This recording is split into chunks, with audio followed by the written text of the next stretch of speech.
Testing is late. All right, so it is late. Clearly, I have my coffee. I just finished, by the way. I don't want to go to sleep. I really don't want to go to sleep, to be honest with you. I don't like. I never liked sleeping. I was never the type to really good. I was never good at that. I know, right? Um, but there's a reason why I'm doing this. So I'm just gonna show you to you right now. So, um, I went to the library today. I came out of work pretty late, so unfortunately I wasn't able to stay as long. So I got this book, the Quran, and I think it says, and the Bible. So I believe this scholar, if I believe this is a scholar, right? Yeah. So he does just theology. I mean theology. He does studies in theology in University of Notre Dame, and yeah, so it looks like he has studied. So I don't know if this guy's a Christian or anything like that. I don't know where he's leaning. I don't know if he's for or with the Quran. But either way, I'm gonna be open to it. So let's see what I can get out of this. Now, I also took out this book, the Holy Quran, as you can see right here. I'm gonna be studying this too. I actually found some stuff, so we'll get into that a little bit, and then I'm also, funny enough, I'm also looking at. I mean, I've been looking at this for a while, so I have the Mormon book. I've been looking into it. I have some stuff here that we can go over a little bit before we go over the Quran, I guess, or afterwards. I don't know how to go for it, to be honest.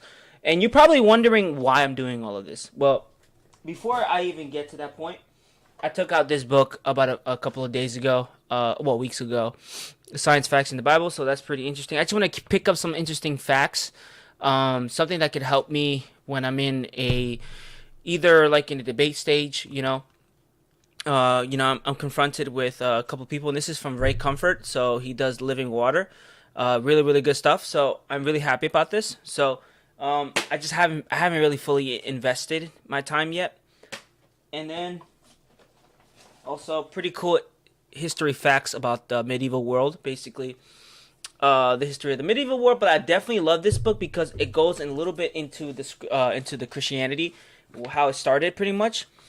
And it gives you some maps and stuff like that from the east and the west of the Roman Empire.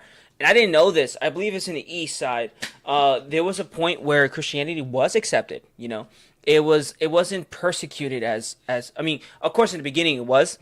I believe in the fourth century things start slowing down, and that's when I forget his name, Constantine, pretty much took over. So yeah, so there's that, right? And then it's a lot of books, I know. So I'm gonna talk for a minute. I'm gonna let you know go. I'm gonna tell you why. Also, I got this book, The Long War Against God. So I believe this is more secularism and atheism. So stuff like that, all the isms, right? So I'm trying to study a little bit in that. And then I got this one here, which is The Cold Case in Christianity. I haven't really picked apart in this one yet. So actually a majority of these books, but so you're probably wondering why I am doing this, or why am I doing this? So here's the reason. Here's the real reason, right? So I might as well show you, actually, instead of just talking so much, because you don't want to hear me, unless you do. And thank you for that. But I doubt it. I doubt it. So let me show you what I mean, and then we go right into what I was going to talk about. I hope you guys are doing pretty good. Nobody's here anyway, so I mean, it is late. I'm not surprised that anybody's here. So let's try this. Let's pull this up really quickly. I'm gonna pause it before it plays. Bam! There we go. Pause it, and then I'm gonna bring it over here. Make it smaller too. That's too big. Nope, that just made it bigger. Isn't that not the like? Yeah, that's weird. Okay. Don't do what I tell you to do, I guess. I'll just figure it out. Okay, whatever. So, and then also I got this one here too, right? Yeah, this one's good too. Hopefully it doesn't do that crap. And yes, there we go. Okay, I'm gonna make it smaller. Sorry, dudes. I am taking my time because I do want to show you something what I've been up to, um, and something I've been really I can explain it, man. It's hard to explain.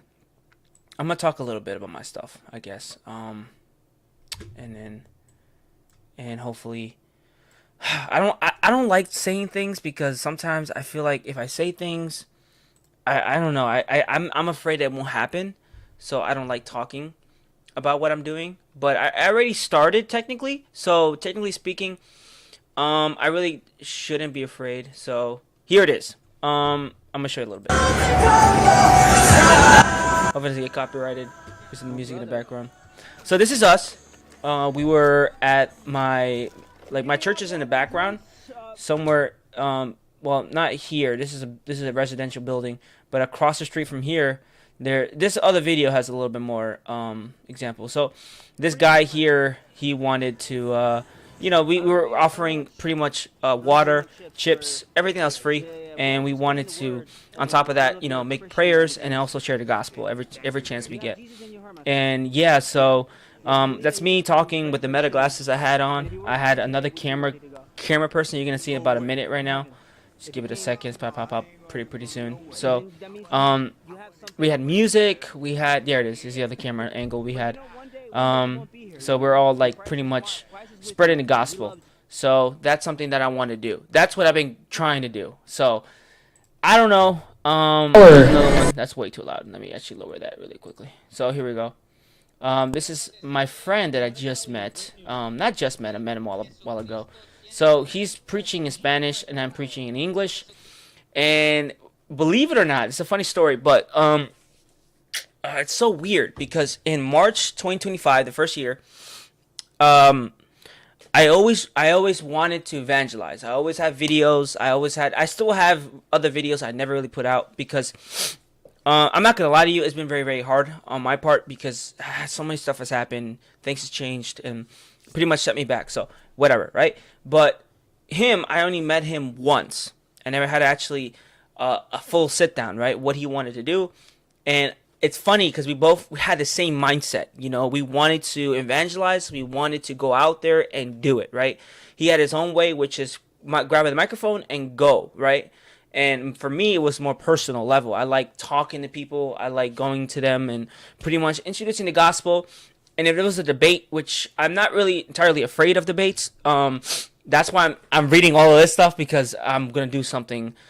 I don't know. It's pretty ambitious, but I'll go a little bit into that later. So yeah, and I saw him in my Instagram feed that he was evangelizing, and it blew my mind because like the way he did it, I'm like, man, like kudos to that guy, like wow, he has that inner energy, right?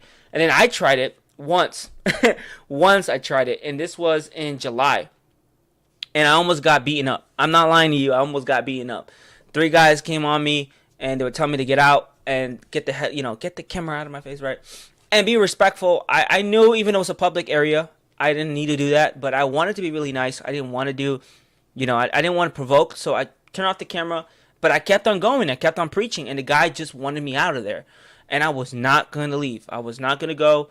I was going to keep preaching the gospel. But I was with 2 of my kids. 2 of my kids were there. They're literally starting high school. And, one's already starting, the other one's finishing. And they were afraid because, like, these people were getting into their faces. And one, they were kids. And 2, one of them was a girl. So it's like they weren't afraid to even touch a girl because they were really getting close to her face. So I had to step in. And in my mind, and it's weird, I don't know, I was even to a point ready to die for this.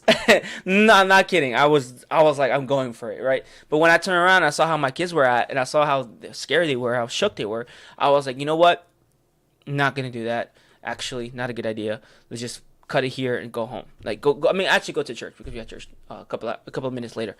So that was the last time I even preached outside. So and then things happened, and again I got busy, and then I saw him. His name is Kevin.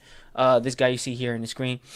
And in a similar situation as him, and I just decided to reach him. I decided to reach out, and the reason this happened, and unfortunately, it just, oh man,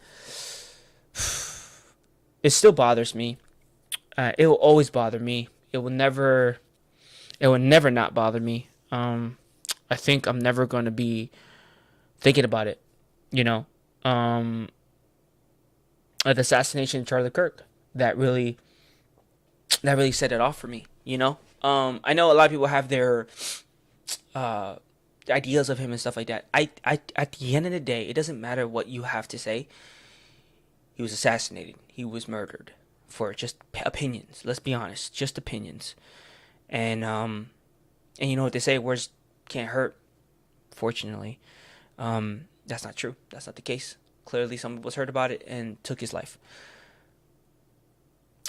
I'm not really into political stuff, even though I dabble here and there in the political stuff. I try to try to make known of situations and try to gain information, right? So, but every time he preached about the gospel, he had a sound judgment. There's always a verse that pops in my head, and I just remember the exact verse, but I know the quote, and it says, "God didn't give us a spirit of fearfulness, but a spirit of love, of power, and a sound judgment." Judgment, right? And he had those characteristics. He had that. He always put Jesus first. I always noticed that. In every podcast, every clips that I've seen before his death, I always known he had a soft spot in my heart. It was him. I again, I leaned into that right side. I am a conservative because obviously I have conservative values, so I lean more on the right, a lot more. But there's a lot of things I disagree, right? But with him, I don't know why. It was clear to me he was not vicious. He wasn't provoking or radical like many of them like to say. He always wanted to hear the other side and always give him a platform, and always had an opportunity to talk about Jesus. Always had an opportunity. And when he talked about if he ever were to die, what would he want to be known for? And he said, for the encouragement of his faith. And all of this happening to me, and I'm not gonna lie, I was going through my own stuff because this year has not been easy for me. I lost a lot of things. I don't like to get into it, but to make it short, I lost friends, I lost family. I've been betrayed. I've been even beaten when I'm already on the ground. You know, relationships that I had that I tried so hard to keep, loved so much, and that was all just ripped out of me. I was very cold and very numb for 2024. There was so much happening in 2024. I couldn't keep up anymore. I couldn't keep up this facade. I couldn't keep this personality going. That I just shut myself down, shut myself from everything. Really, I couldn't create anything anymore because that hunger and that strive to do more, I couldn't do it no more. And on top of that, I really physically couldn't because I was working pretty much 24/7, working really really hard. I got a new job position. Basically not a job, I would say more of like I took the business. I took my family's business, and it was not something I wanted, not something I always asked. I always try my best. And either way, it is a blessing, but it is very hard. And it has been very hard. And I won't get into that, but just to tell you guys, it's been very, very hard in that end. And I'm always trying. And at that point, I had to forgive a lot. There was a lot of forgiveness, a lot of things in my heart that I kept, on forgiveness and even hatred. I had a lot of hate, man. I didn't know that. And for the things that I was invested, and there was a lot of stuff in me that God really wanted to get rid of, And there was a point where I was just empty now. Like there was love now. This is 2025 this year, and I wanted to evangelize, but I was so scared. I was afraid. I was like, I can't do this anymore. I'm not gonna do it. And then the last time I did it was that time I just told you. So I stopped for a while because I felt like nobody was helping me, and unfortunately, that's why I stopped. Right. So fast forward, after the death of Charlie that really put me on the against the wall. And there was something in me that was telling me, what are you going to do? You know, this is not where you're supposed to be. You know you have this in you. Like, you want to do this. You can do it. It's never gonna turn off. It's always gonna tell you you can do it. But you're never going to do it because you're afraid. You're afraid of trusting me. You're afraid of putting your faith on me. And you said you gave your life to me. So your life isn't yours. I didn't hear those, right? I felt those words. And it was hard for me, man. It was so hard for me to really accept that, because the other side was just like, what's there? It's either God or nothing, pretty much. I have everything. I have it all, but I wasn't filled. It wasn't what I want. It's like I'm living someone else's life. That's what it felt like to me. And, excuse me, I felt fake, So at that point, when I made my decision, I was like, no, God, I choose you. I love you. My heart is always going to be with you. And no matter what happens, I'm going to trust you. And then that's when I called this guy. His name is Kevin. A really, really good guy. Called him up. And then he told me, bro, like, you have no idea how much I've been praying for someone, to God to send me someone like me, like someone like me or better, so I won't feel alone, because I always got to do this by myself. And I always wanted someone. And I'm like, that's funny, because I always asked that too, And then we were talking about our passions about spreading the gospel and why we want to do it. And we were just like on the same boat. We want this message to be out there because it is the truth. And we live by this truth. And we want the world to know the truth, because we don't want, in the end, we don't want them to go to hell. And we had this, this necessity to do this thing. So we finally linked up. We finally meet. And that's when we were really like, we planned it. We were putting in the boards. We were just like hyped. It was so funny, because like he does everything the way I do it.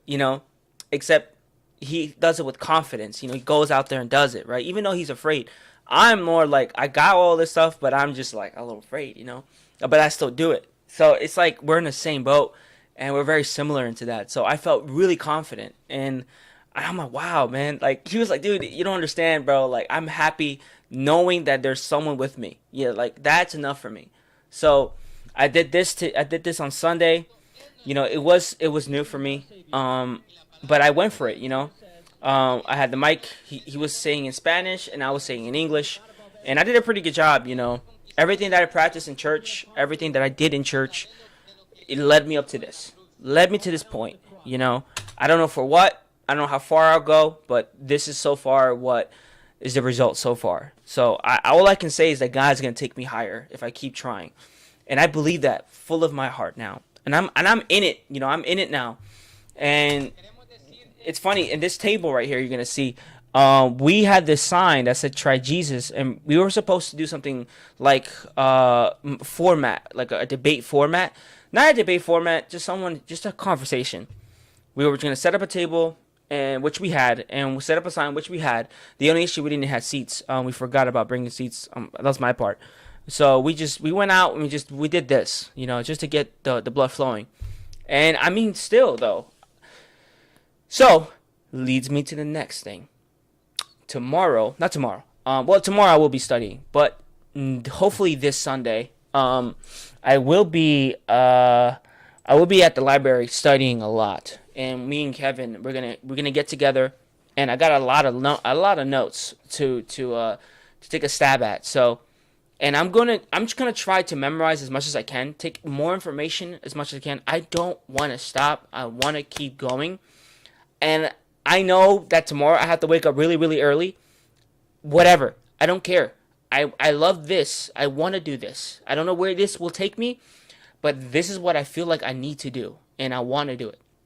So if you want to support me, support my journey for this, again, I don't know where this end up. All I know, I'm gonna do it. So I don't know what day. We want to do a Sunday, but We might do it maybe next week. Maybe it's just too soon. But Sunday we will start evangelizing either way. So there will be content coming out.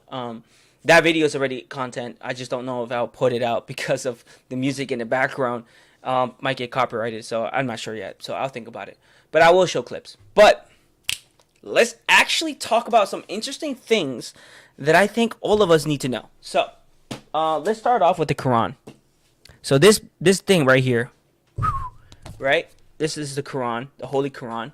Now, I actually found some interesting things here. So, obviously, in this book, in the Surah, they say that the book, people of the book, pretty much the Gospel and the Bible, right? Is basically, it's saying like, look at the. I forget the. I can't remember the quote. If I find it here,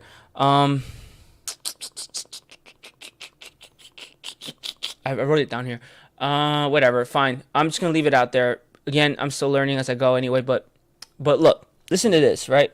In Surah chapter 4, verse 57, the denial of the crucifixion. It doesn't matter, okay? It does not matter what these guys have to say, because I want to be prepared when it comes to this. I know it will come. I know this moment will come, but I want to be ready. So I'm going to open it up really quickly. Get it out. There it is. So, listen to this, right? So, the resurrection did happen. But the crucifixion also did happen, right? Of course, the resurrection is a lot more questionable. But all scholars, archaeologists, theologians, historians, all of them unanimously agree that Jesus existed. That's one. And he did die on the cross. It did happen. With all the sources. Now, you got Matthew, Mark, and John, who are the three main Jewish gospel, right? The Jewish written gospel accounts, right? These guys were there and they written it. So the Bible that we have with these three books, not only that they gain more validity, right, to the accounts of Jesus, which was leading up to the crucifixion, gives more actual valid points, right? Valid argument that no, this is just undisputable, right? So that's one. Two, outside information that which we can actually look at. So we're gonna go right into here we go. Historical and archaeological findings, right? Non-historical reference, we got Josephus, who mentions Jesus, and this is 93 CE, so he literally was there. Mentions Jesus in the crucifixion under Pilate and debated the passage.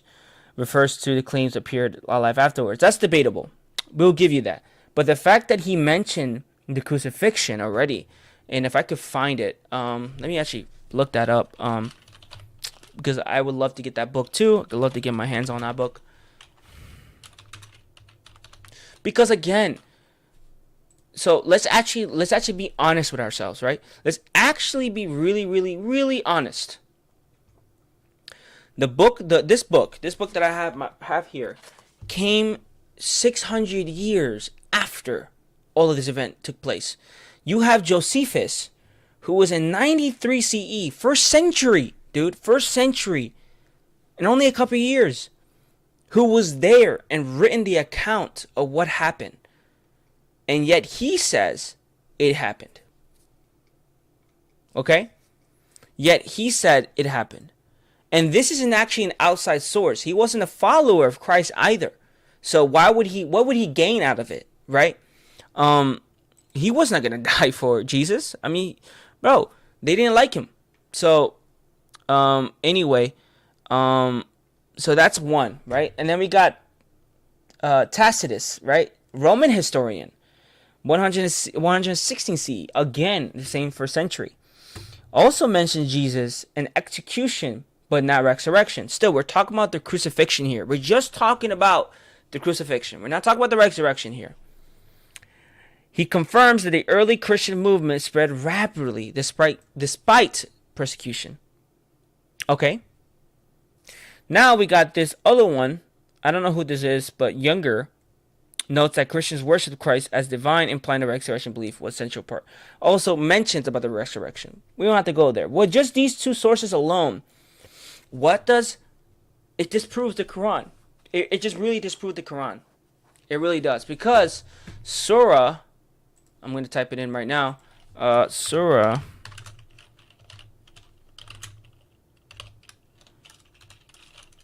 chapter 4, 157. This is their book, by the way. I'm not pulling this out of my butt. This is actually their thing.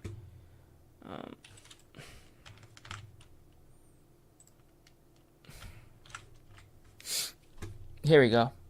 So it says that they said both, we killed Christ, Jesus, the son of Mary, the messenger of Allah. Okay, so that's pretty much, who's texting me? Sorry about that. Let me actually vibrate this really quickly. Okay, so they killed him not. There it is. They killed him not, nor crucified him. So again, this Quran book that I have here in Surah chapter 4, verse 156, 157, it says they killed him not. And only that, nor crucified him, but so it was made appear to them, and those who differ therein are full of doubts, with no certain knowledge, mean Christians, but only conjecture to follow, or the surety they killed him not.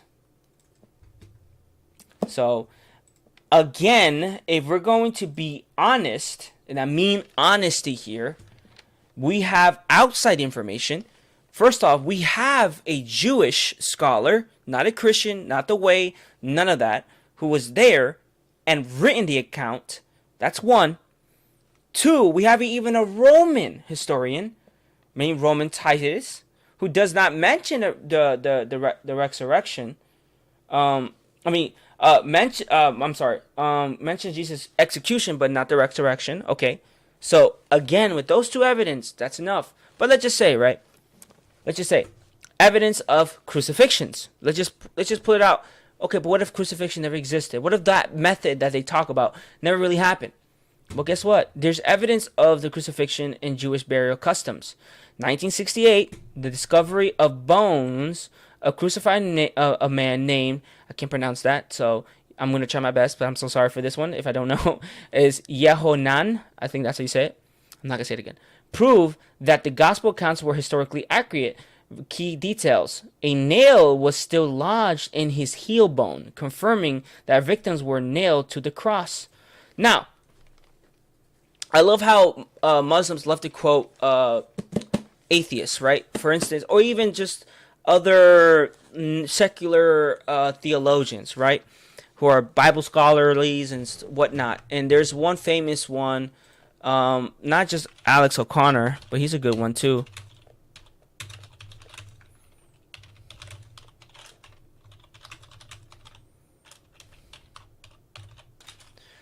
There's another one too. I just forget his name. But look at this. Here it is. So it says, and I just typed this up, right? Alex O'Connor, cosmic skeptic, has discussed the crucifixion in context, arguing the resurrection of Christ. He asserts that the crucifixion was real and lethal. Here it is. I'm not lying. Even he said it. He said it himself, citing Roman's effectiveness in executions and near certainty of death from execution wounds. So again, you know, these guys love to quote these guys, and these guys are saying basically the opposite of what they're believing. He clearly said, look, they made him. They would always make sure, a Roman make sure that an executioner, right, would always make sure this person who was punishable by crucifixion was dead, and was in pain. So they're really good at that.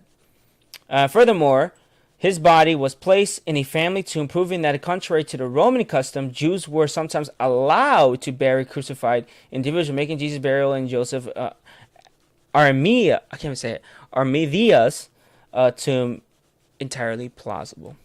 Now, we have Nazareth inscription, a marble slab found in Nazareth, contains the edict from the Roman emperor. Look at this. So again, now this is more of the resurrection proof, right? You have this guy saying, hey guys, make sure that the tombs are shut, not disturbed because we're getting a lot of rumors that people are taking out people. Because at this point, Christians are preaching and about this resurrection thing happening. Pretty much, they're seeing Jesus eyewitnesses. You have 1 Corinthians chapter 15, I believe. If it's here, yep, 15 verse 3, which is the earliest written testimony. Paul claims Jesus appeared to him. Not only that, but also Jesus appeared to Peter, James, and 500 others. Scholars cite this, by the way. Again, we have these information. We do have this. So, now, what else does the Quran say that I also found pretty interesting, too? I'm going to pull it up for you guys. So, we have the denial of crucifixion, right? We have the denial of it. And it may appear so. On top of that, if that was the case, how could they take their bodies out? How could they take Jesus' body out of the tomb? The Romans were there, placed there, and that heavy boulder was covering that hole. It's heavy. They can't sneak in and out pretty quickly in the night, and first off, without getting caught, which is going to be entirely hard, almost impossible. And then 3, that thing is heavy, okay? That thing weighs tons to take that thing out, and then take his body out, and then put it right back to place. It's just not going to happen. It's just not going to happen. All under the Romans, their noses, all right? So, again, it's just not really plausible. Now, what about, let's talk about, okay, I also found this, where is it? I wrote it down, man. I'm always forgetting when I write these things down. I'm going to talk about the 8 days they added, so, I mean, it's true, where is it? Here it is. Okay, so if you go to Surah chapter 4, we're still in chapter 4, versus Surah chapter 7. Talks about the creation, okay? We're going to be honest here, guys. I'm just saying, I'm looking into stuff, but I'm trying to be very open still, all right? I'm still trying to give, you guys points here, okay? But there's a lot of contradictory here. Oh, this is 41, I'm sorry. And then it's 9. Okay. No, 41. 9. There it is. No, that's not it. That's not it at all. Is this it? This is chapter 9.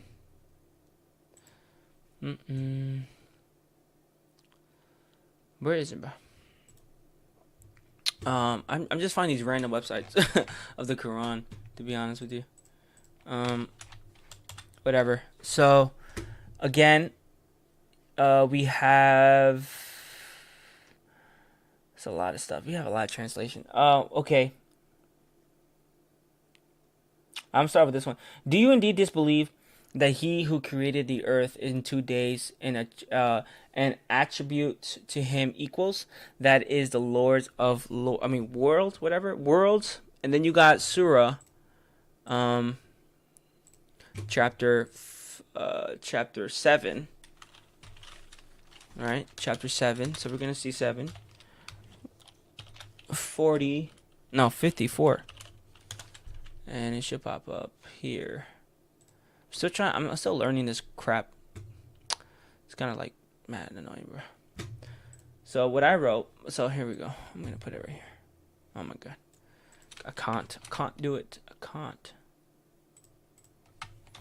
There we go. I wonder if I can find it here. I'm sorry, guys. Give me a second. Chapter 41. What did we say? Verse what? I'm sorry. Verse something. Someone said anything in the chat. Danny. What's up, man? Thank you for finally someone sitting in the chat. Appreciate it. I don't know what that means, but thank you. I don't know. 41 verse 9. So, verse 9. There we go. So, okay, O Prophet, how can you disbelieve in the one who created the earth in 2 days? This is a question mark. 2 days. And how can you set up the equals with him? Because he's powerful, right? That is the Lord of all worlds. And And then we go to 7 that they said in boast week. Oh, no, that's not it. I'm sorry. 9, right? 9 chapter. No, 7. Losing myself. So Surah chapter 7 verse 9, the verse 54. I don't know what this is, but I'm still learning this book. All right, guys. It says, "Ask them, O prophet, how can you disbelieve in the one who created the earth in 2 days?" Oh wait, I just said that one already. There we go. What? What is going on? I'm gonna type it in again. I thought I found it. Thing is annoying. All right, so we said chapter 7, verse 54. That's what we said, right? Here we go. That's 55. Why is it not showing me 54? What is going on? I said 54, right? Then I put 54. Oh my god. Dude is really ridiculous. All right, chapter 7, verse 54. There it is. Finally, man. Oh, indeed, your Lord is Allah, who created the heavens and the earth in 6 days. Okay, in 6 days. So, okay, all right. Then established himself on the throne. He makes the day and night overlapped in the rapid succession. He created the sun and the moon and the stars, all subjected by his command. Okay, and creation and commanded belong to him alone. Blessed is Allah, Lord of the worlds. Again, the Lord of the worlds. And if you look at this one, it says in 2 days. So what I wrote here describes the creation in stages that add up to 8 days. Because you have 2 days here, right? And then you got 6 days here. If you add that up, tally that up, it's 8 days. From what I know, what are you trying to find? I already found it, dude. I'm just looking into the Quran.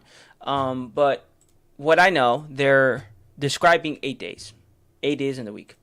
So, from what I know, we don't have 8 days. We have 7 days. So, that's something that I'm looking into.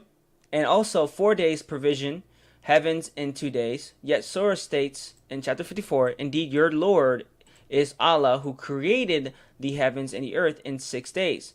Apparent math issue, 8 verses 6. Might have a make Muslim question overlapping days. Explain it. So, again, you have, so let's talk about it, right? You have the stages add up to 8 days. 2 for the earth, 4 for the mountains and substance, and 2 for the heavens. Note, 2 provided only partial, full verses confirm 41:9, earth in 2 days 41:10, 4 days provisions 41:11, heavens in 2 days. Yet Surah states, "Indeed, your Lord is Lord's, all created heavens and earth in 6 days." So again, that's kind of like a little bit, confusing there. 6 or 6, 6 days, 8 days, 2 days, all that kind of stuff. Again, I'm still learning, so I'm open-minded. I'm not saying I'm just open-minded. That's all I'm just letting you guys know. So those who come up in the chat, I guess. So again, that's something I'm looking into. Now, morality. Let's be honest. So, what I wrote, I have it in my notes.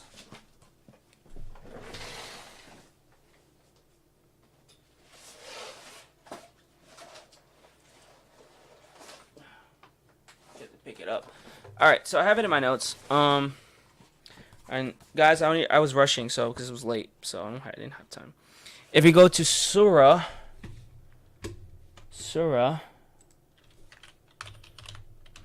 chapter 8,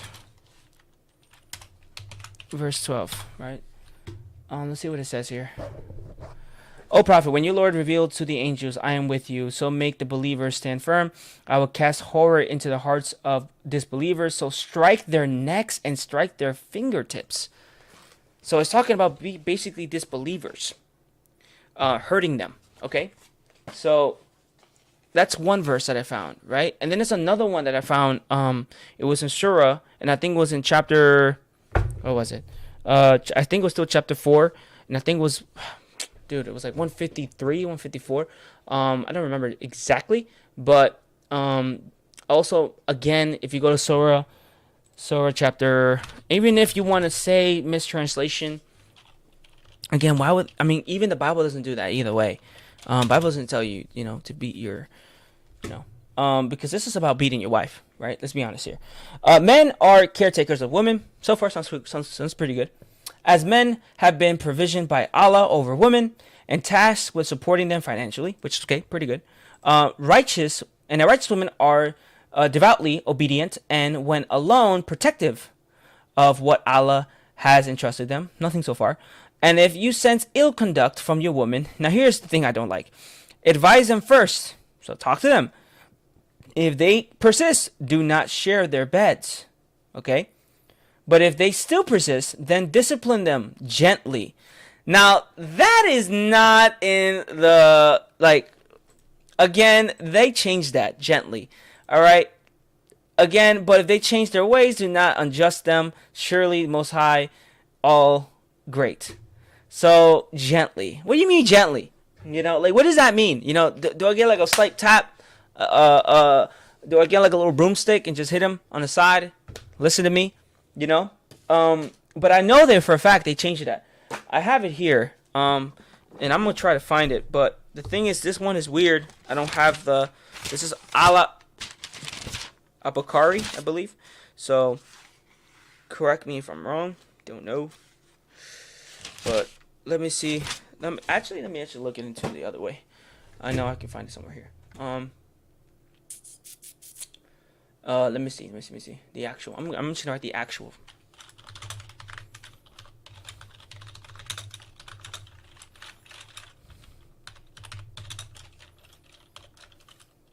We said chapter 4, right? What did we say? Chapter 4, chapter 5? Chapter 4, 34. Yeah, chapter 4, 34.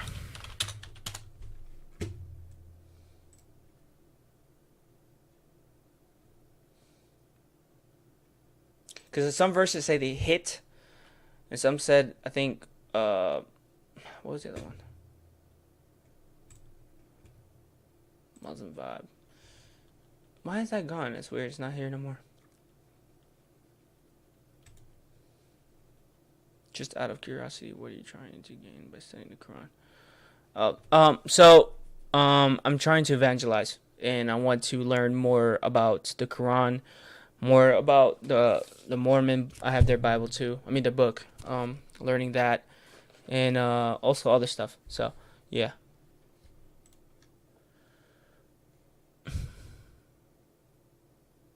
Here it is. So, some say strike them. Just letting you guys know that. Here it is. So here it is. Men are in charge of women by right of what Allah given them, right, etc., etc. But look at this part. First, advise them, and if they persist, meaning they don't listen, forsake them in bed. So basically, don't sleep with them. And then finally, strike them. So you have strike them here, and then what you have here, gently. So, it's weird. It's very questionable. Again, morally, the Bible doesn't really say that, at least for what I know. Even if you say give context, that's pretty much, I'm reading the context, I'm reading the whole thing here. So, again, that too, right? Now, there's another one in Surah chapter 9, 29. I'm actually going to look in here. I wonder if I can find it in here. Oh, yeah, that's how you say it. So I have it here. Let me see. Let me see if I can actually find it. Because I had another book. They didn't want to give it to me for some reason. They gave me this other one. But I'm not really familiar with, because this one has a lot more Arabic in it. So, and obviously, I don't know anything Arabic, so.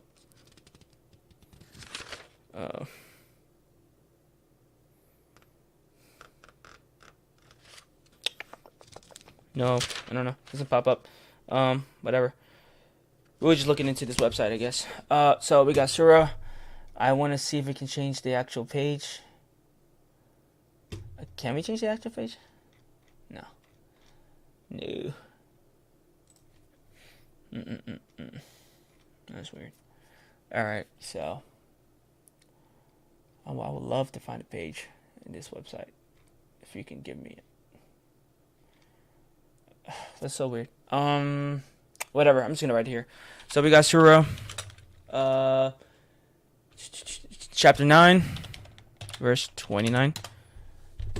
And I want to see if we can find it here. There it is. Here it is. Okay. Fight those who do not believe in Allah or in the last day, who do not consider unlawful what Allah and His Messenger have made unlawful, and who do you not adopt the religion, meaning the religion of truth, right? Which is their religion. Good for you. It's tough ministry because. Yeah, it's true, man. Yeah, trust me, I know. I met two Muslims in my area in Far Rockaway, and there's a big Muslim community down there. They just opened up a mosque right next to my cousin's church. So, yeah. So, I don't know. I really just want to be prepared. Mainly, I just want to be prepared. I really just want to know. Again, I want to know why I believe what I believe in too. So that's why I have like books of like atheism and stuff like that. Like what kind of topics they have against Christianity, because I really want to be open. So, and yeah, I really want to be open. I mainly encountered more Mormons lately, and I have their book too. So I have their book too, and I have a lot of stuff that I also found in here that is pretty much, it's weird. Like for instance, if you go to chapter 2 in Lehi's, again it's fairy tale, unfortunately. And I say unfortunately because they're very, I mean, come on. Let's be honest. As Christians, the Mormons, what they're doing, how they're moving and operating, man, it's like, that's awesome. They're going to like countries and evangelizing and just spreading the word. Unfortunately, they have the wrong word, right? They have the wrong message. But like I was saying, from what I know, from what I was reading, two things. Historically and factually speaking here, there's a part where Lehi names his sons, Laman, and I think one of them, I forgot the other one is, names two rivers that flow into the Red Sea. I'm reading it right now. Emptied into the Red Sea, it says, a valley of borders near the mouth thereof, meaning the Red Sea, right? And he named it Laman. There's no archaeology found at all. Nothing about this Laman. In fact, there is no even such river that exists. There's only steam beds. It only happens when there's like a huge rainstorm. That doesn't count. And they try to use that too. But also, here's another one. When they want to use like in these engraved plates, it's something very important. By the way, to this day, they don't have those plates. And again, historically speaking, and being honest with ourselves here, at this time, the Israelites didn't do that. They didn't inscribe in these brass stones, right? These plates, golden plates. They didn't do that either. They didn't. So now, to this day, the Mormons don't have that plates. So how are they translating this book from? Where are they translating it from? Where's the manuscript? Where is the scroll? Where is it? It's all just because Joseph Smith said it, right? That's what it is. That's what they're saying. Basically, they're saying, trust me, bro. That's what they're saying. That's their source. It's just trust me, bro. And yeah, so there's a lot of stuff in here I'm looking into. Also, even it's funny, Joseph from the Old Testament has a vision about Joseph Smith.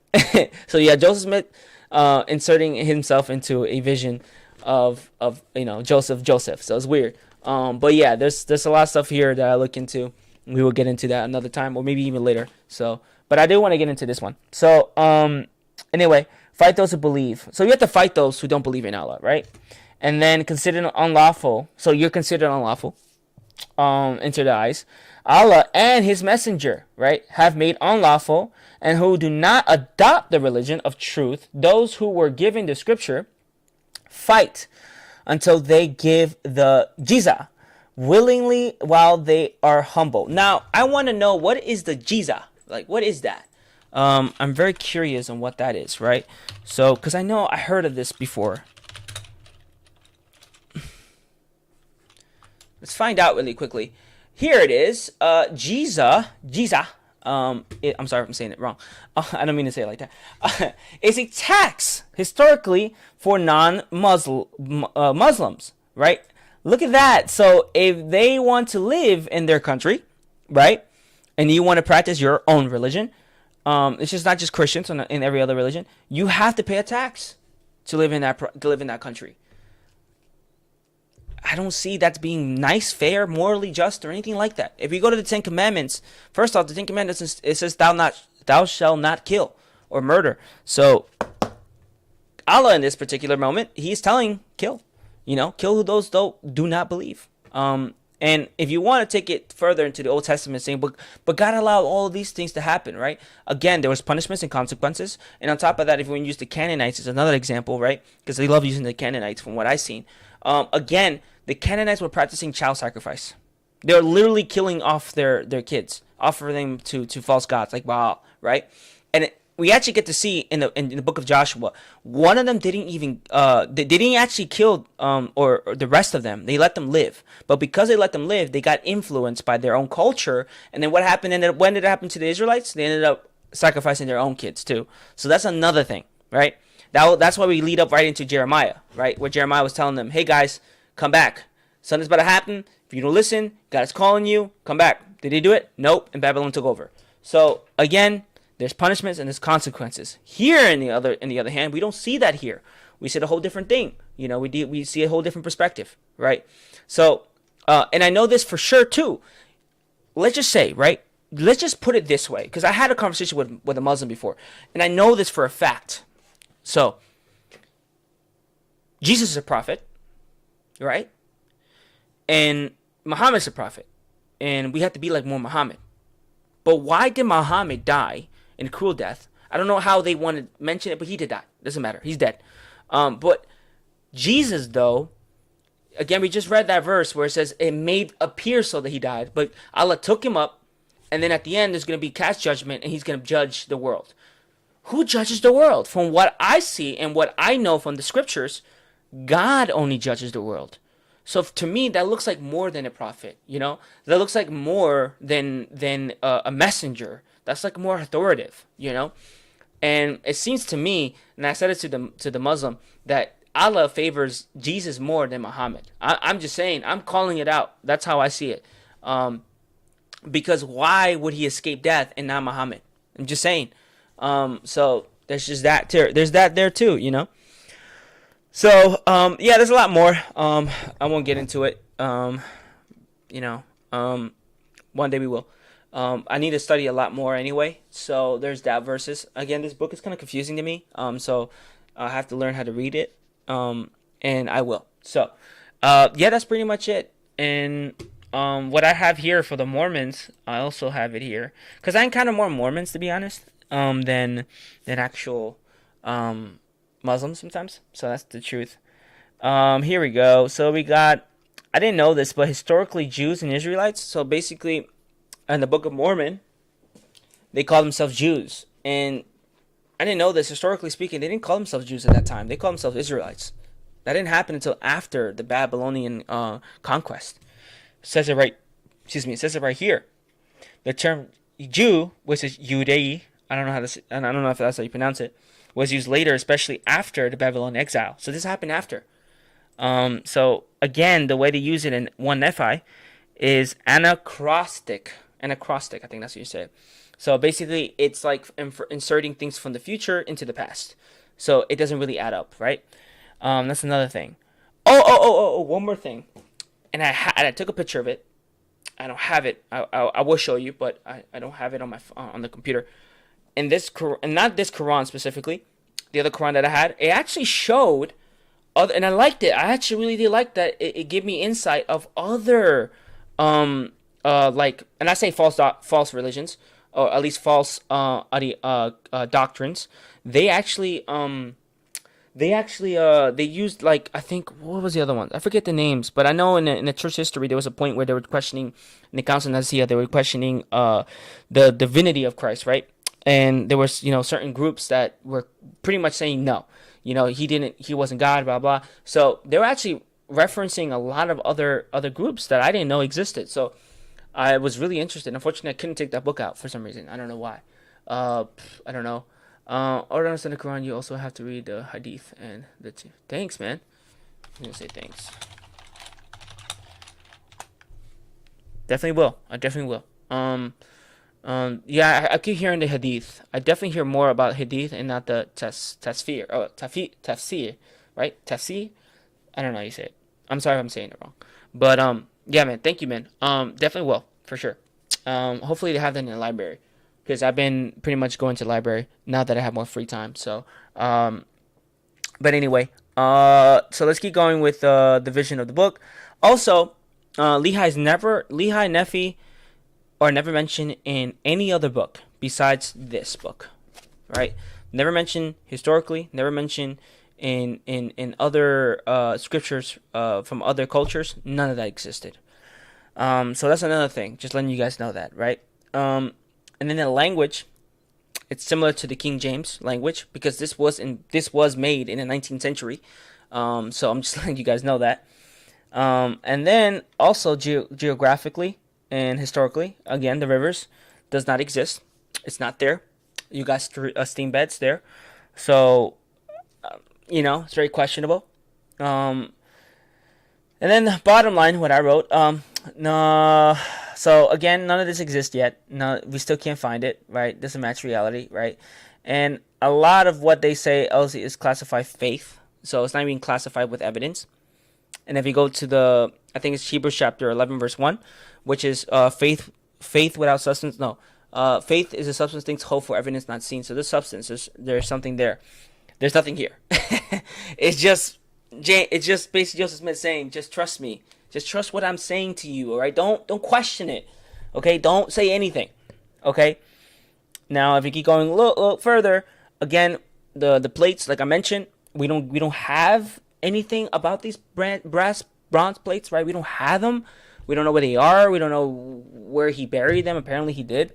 Not even LDS have it. So where is he getting this information from? Where is he translating it from?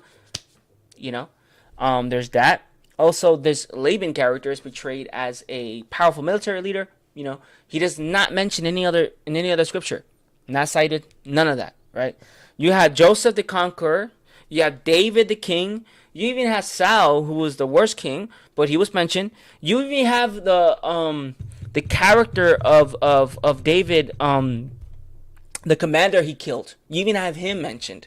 Who else you have mentioned? You have other biblical characters are just a minor to the story, and they're mentioned. So, but we don't hear Laban. We don't hear this character. We don't hear this guy. So yeah, there's a lot of stuff here. So yeah, and I asked ChatGPT to help me a little bit to organize them. Chat's been helping me pretty quickly. I'm not gonna lie. So things I don't understand, I just type in like, "Hey man, what is it saying?" Boom, got it. I take it with me. And that's what I use it for, to be honest with you.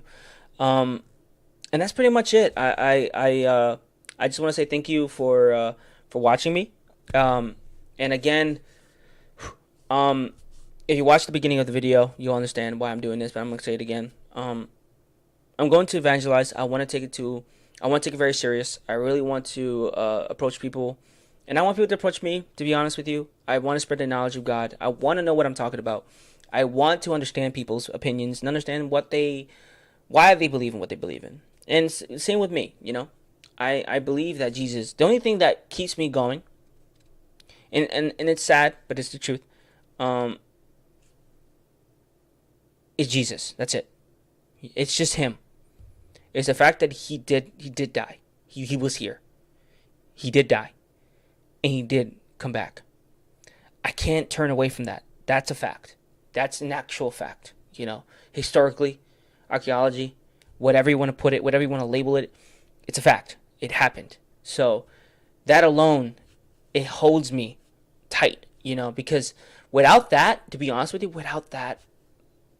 I wouldn't care about the gospel. I wouldn't care about the Old Testament. I wouldn't care about these stories. But the fact that he did that, now the fact that it happened, well, first off, but two, the fact that he did it willingly, blows my mind, because I wouldn't do that for us, but yet he did it. And that's why John 3:16 says, he so loved the world, he gave his own begotten son, so whoever believes in him will never perish, will have everlasting life. So that's love. That's actual love. I love that. And I can't turn away from that. That's hard for me to turn away from. And that's why I love him more than my sins. It's because of that. It's because of love. And I want to tell everyone, I want to tell the world that Jesus is real. Jesus is alive. He has conquered death. It literally says in scriptures, the last enemy that will be defeated will be death. So we brought that in here. We did all this messed up stuff. Again, Paul mentions that the world is groaning and crying because of what we brought onto the world, which is sin. We corrupted it. And yet God, Jesus, humbled himself into a human being and demonstrated what we should be, what we should have done, what we could have been. But because of our sin nature, because of all this, we killed him. And I can't believe that, And it just blows my mind when he was in Gethsemane, he dropped on the floor, just shaking, like crying, bleeding, like I just wow. And then when he was in the court, and there were throwing false accusations against him, allegations pretty much with Pontius Pilate, and he didn't say a word. He could have defended him. He could have, and he didn't do it. And I always think about it. Why? Like, why didn't he do it? Only two things, right? To fulfill the prophecy of, I think, with Jeremiah, where he stayed silent. But also it's because he was thinking of you and me. That's it. That was it. So, man, that really hits me harder. And that's why love in this world just sucks. There's no love in this world. There's no actual love in this world. We can't produce that sinfully. I'm talking about as our flesh. Once we are new creation, it's different. But we just can't. It's transactional. That's not love. What Jesus did there that's love. He deposited it in us. He just deposited it, and he just says, whenever you want to take it, you go for it. But just letting you know it's here. And I'm taking it. And that's why I want to spread the gospel. I really want to preach. I really want to talk about Jesus.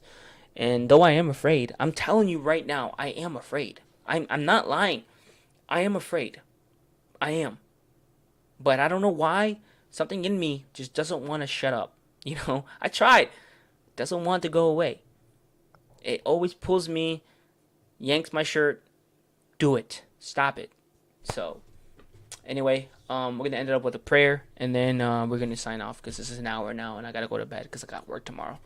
And we got a lot of stuff to do. So, thank you, Lord, for allowing us to have this moment here and allowing me to be here online and talking more about your word. And honestly, Lord, thank you for allowing me to express and show the gospel, and also having this, this social media, and able to, to exalt your name even further out there with other people who will stumble upon this video, and hopefully they will learn something about what I'm learning about, and I pray that something inspires in them and they want to continue too.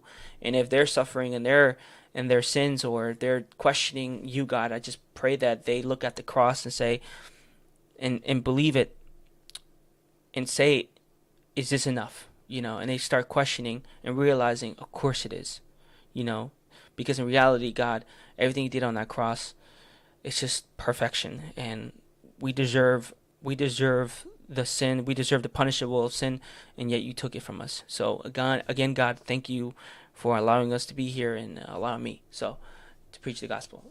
Thank you, guys. And until next time. So hopefully you'll be seeing more of what I'll be doing.